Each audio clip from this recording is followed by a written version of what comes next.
The single worst decision I ever made in a lifetime of mistakes was the one I thought would save me effort. I just vanished. I simply stopped answering the phone, stopped writing back, and moved cities without telling the people who knew me best. It was an act of profound cowardice disguised as clean efficiency. I thought a silent exit was kinder than a painful goodbye. I was wrong. That silence is the loudest, most regretful sound I carry now, 60 years later. If you live long enough, you realize that the gaps you leave are always filled with regret, not peace. I was 35 when I did it. I'm 82 now, and I would trade a decade of my life just for one 5-minute conversation. They were Silas and Kaylin. They weren't just friends, they were my history. We built that small painting business together right out of school. We were in each other's pockets every day for 15 years. We knew each other's fears before we even spoke them aloud. Silas was the loud, laughing one, always pushing us to take risks. Kaylin was the steady hand, the one who worried but always showed up.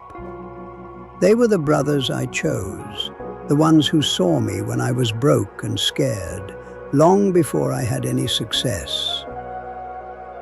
I relied on them completely, and that was actually the heart of the problem. We hit a period of major change.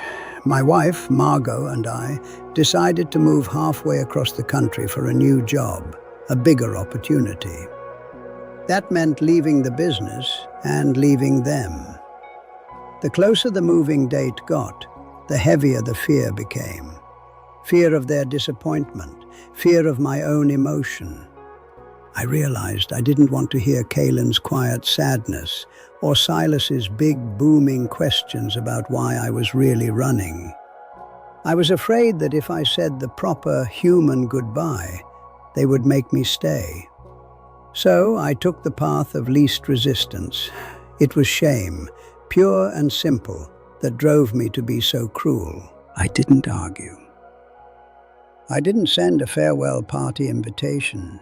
I told them the move was delayed until I had already finalized the sale of my house.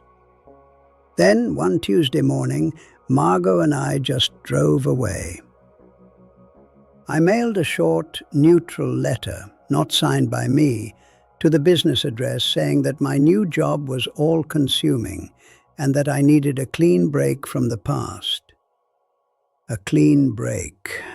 What arrogance. I changed my number the moment we crossed state lines. I justified it by saying, they'll move on faster this way. It's better for everyone. No, it was only better for my weak nerves. In the immediate aftermath, there was a kind of high. I felt free. I focused entirely on my new career.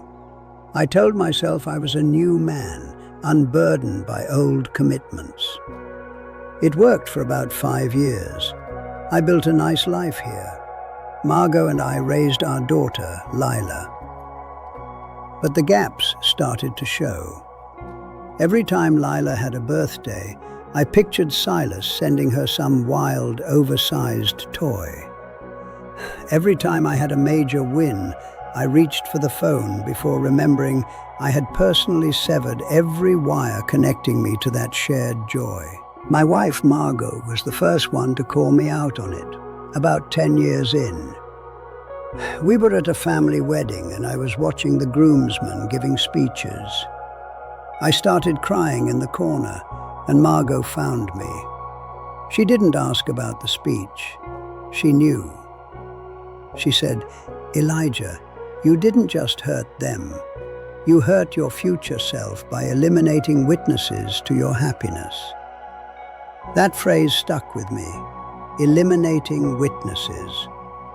It made me realize I hadn't just lost friends.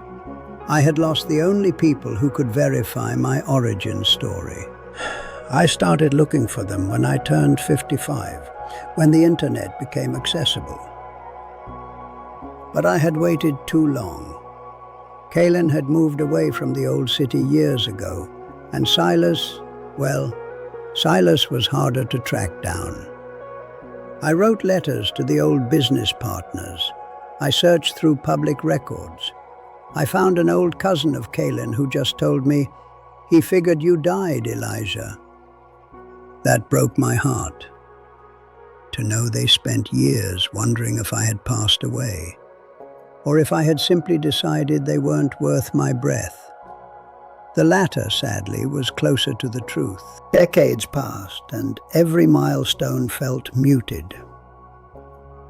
When Lila got married, there was an empty space where my chosen family should have been sitting. When Margot was sick, I desperately needed the kind of support only Silas's raw humor could provide. I had sealed myself off in a self-made emotional bunker. I realized that the value of true friendship isn't just in the good times. It's in having people who are authorized to hold your grief and your shame without judgment. I denied myself that access. I often think about the sheer amount of time that silence represents. A small moment of fear, just a few seconds of realizing I had to move, translated into 50 years of complete non-communication. 50 years where we could have exchanged birthday cards, perhaps met each other's children, or simply shared a coffee. That is the true weight of regret. It's not the monumental failure, it's the quiet erosion of what could have been. Time doesn't heal these wounds, it fossilizes them. I need you young people to understand the insidious nature of the clean break lie. You think you are protecting someone's feelings by running away. You are not. You are only protecting your own temporary discomfort. You deny them closure. You deny them the respect of honesty. A painful conversation lasts 5 minutes. The regret of avoidance lasts a lifetime. The moment you decide someone is disposable, just because the logistics of keeping them in your life got complicated, you lose a piece of your own integrity. So here is my wisdom, if you can call it that. Always say the hard thing. Always schedule the awkward meeting. If you are leaving a job, tell people thank you. If you are moving away, stand there and cry with your friends, because that vulnerability is the glue that holds life together. Don't be afraid to be fully human. Don't worry if they get angry or sad. That is a real human transaction. That is love. The ghost of the unsaid word will always haunt your oldest years, far worse than any argument ever could. I sit here now, an old man, and sometimes I look up their names one last time, just to see if anything changes. It doesn't. They are probably gone now, or too frail to remember a panicked young man who ran away decades ago. The ultimate loneliness is knowing that you purposefully removed the witnesses to your youth and the comfort of your middle age. My biggest regret wasn't failing in business, it was failing in friendship. I only wish I could pick up the phone one last time and just say, "I was afraid, Kaylin. I was a coward, Silas. I am so sorry I didn't have the decency to say goodbye."